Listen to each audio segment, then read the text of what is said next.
সরকারি সব নিয়ম মানার পরেও প্লেনের টিকিট না পাওয়ায় সময়মতো মালয়েশিয়া যেতে পারেনি বিদেশ গমনেচ্ছুক বহু মানুষ। কাজের খোঁজে বিদেশে যেতে না পারা ব্যক্তিরা চোখে মুখে হতাশা নিয়েই বাড়ি ফেরেন। আর এই ঘটনায় আদালতে রিট হলে ঘটনার তদন্ত প্রতিবেদন আদালতে জমা দেওয়ার জন্য প্রবাসী কল্যাণ মন্ত্রণালয়কে নির্দেশ দেন আদালত।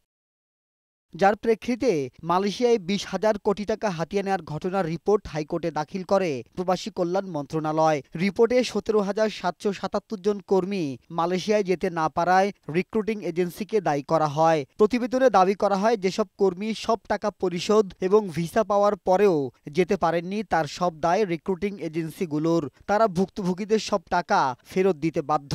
সকল কিছু রেডি থাকা সত্ত্বেও তারা মালয়েশিয়ায় যেতে পারে নাই। এই দায়িত্ব সম্পূর্ণ রিক্রুটিং এজেন্সির উপরে বর্তায় বলে এই রিপোর্টে প্রতীয়মান হয়। তবে এরই মধ্যে এজেন্সিগুলো কোনো ক্ষতিপূরণ দিয়েছে কিনা কিংবা দিলে কত শতাংশ সেসবের কোনো তথ্য প্রতিবেদনে না থাকায় আগামী 27শে আগস্ট পূর্ণাঙ্গ প্রতিবেদন দিতে নির্দেশ দিয়েছেন হাইকোর্ট বেঞ্চ।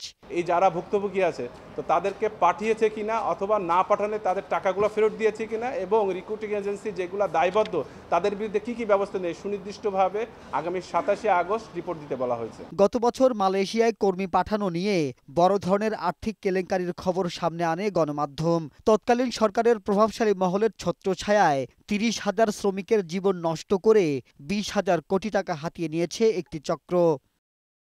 মাহবুব আজমি, বৈশাখী সংবাদ, ঢাকা।